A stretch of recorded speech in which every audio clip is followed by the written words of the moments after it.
বিসমিল্লাহির রহমানির রহিম। সম্মানিত দেশবাসী,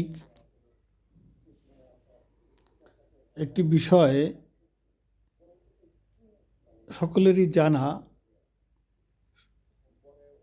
আমি এই মুহূর্তে বিষয়টি একটু স্মরণ না করে পারছি না। সেটা হলো, বাংলাদেশের কথাই বলি।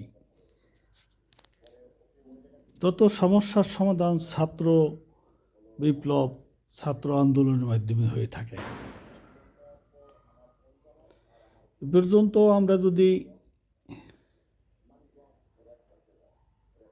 52 ভাষা আন্দোলনের কথা বলি,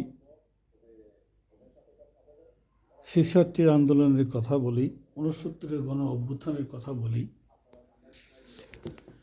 সর্বোপরি 72 সালে মুক্তিযুদ্ধের কথা বলি, ছাত্র জনতা ঝাঁপিয়ে পড়ছে, তাদের আন্দোলনের ফসল আজকে আমরা ভোগ করতেছি। বিগত সরকারের প্রতি সাধারণ জনগণ কতটা অতিষ্ঠ ছিল কি ছিল না, সেই ধারণাটা আমার খুব একটা বেশি নেই। তবে একটা ব্যাপারে অতিষ্ঠ ছিল, সেটা হলো এই যে দ্রব্যমূল্য বা মার্কেট সিন্ডিকেট করতে পারেনি, দ্রব্যমূল্যর যে লাগাম ঘোরা, এটাকে কন্ট্রোল করতে পারেনি।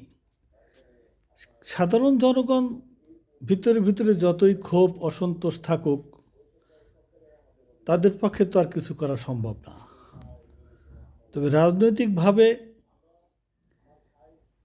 আমরা যেটাকে বিরোধী দল বলি, তারা কিন্তু বিভিন্নভাবে সরকার হটানোর প্রচেষ্টা কম রাখেনি, অব্যাহত ছিল তাদের প্রচেষ্টা, কিন্তু তাদের কোনো প্রচেষ্টাই কাজে আসেনি।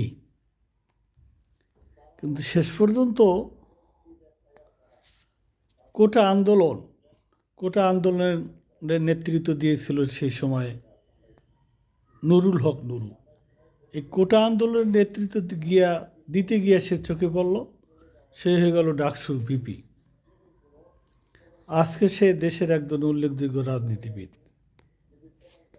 এই কোটা আন্দোলনের কোটাকে বিলুপ্ত করা হইল, এক ধরনের কোটা আন্দোলন থেমে গেল।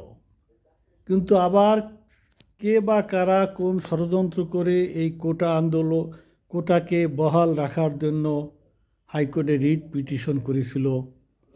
গত জুলাইয়ের সম্ভবত 15 তারিখ সেই হাইকোর্টের রিট পিটিশনে কোটাকে বহাল রেখেছে।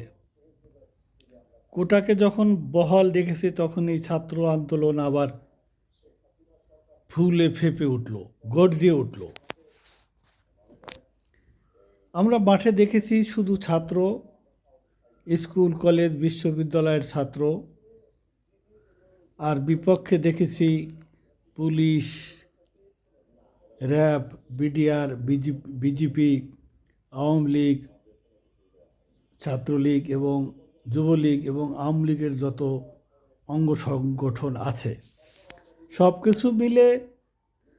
কিছু মিলে একদিকে ছাত্র একটা পক্ষ, আর যাবতীয় প্রশাসন, পুলিশ, র্যাব, বিডিআর, বিজেপি, আকাশ থেকে হেলিকপ্টারে পর্যন্ত গুলি করা হয়েছে। সেই দৃশ্য আমরা দেখেছি। 4 বছরের শিশু মারা গেছে, পুলিশ মারা গেছে, সাধারণ জনগণ মারা গেছে, ছাত্র মারা গেছে।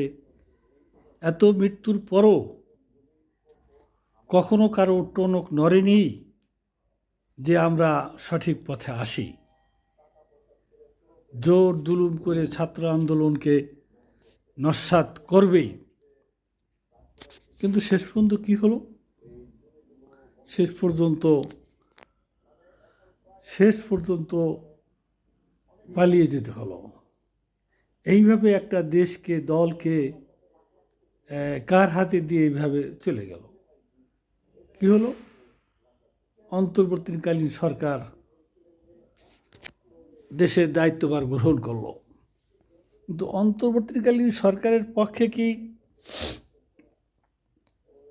চাঁদাবাজি, মার্কেট সিন্ডিকেট বন্ধ করা সম্ভব হয়েছে। তারা উদ্যোগ নিয়েছে সংস্কার, হ্যাঁ অবশ্যই সংস্কারের প্রয়োজন।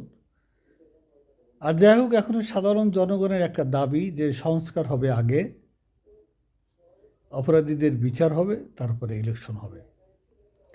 আমরা ইতিমধ্যে ঘোষণা শুনেছি ৩৬ জুলাই বিপ্লবের ঘোষণাপত্র তৈরি করা হবে, প্রকাশ করা হবে। ৬ থেকে ১১ জানুয়ারি পর্যন্ত এ ব্যাপারে অভিযান চলবে। এবারে আমরা অপেক্ষায় থাকব যে ছাত্র জনতা ৩৬ ছাত্র বিপ্লবের ঘোষণাপত্রে কি আসে দেখা যাক। আশা করি এই ঘোষণাপত্রের মাধ্যমে জাতির এবং দেশের একটা বড় পরিবর্তন হবে বলে আমরা আশা করছি। সকলকে ধন্যবাদ।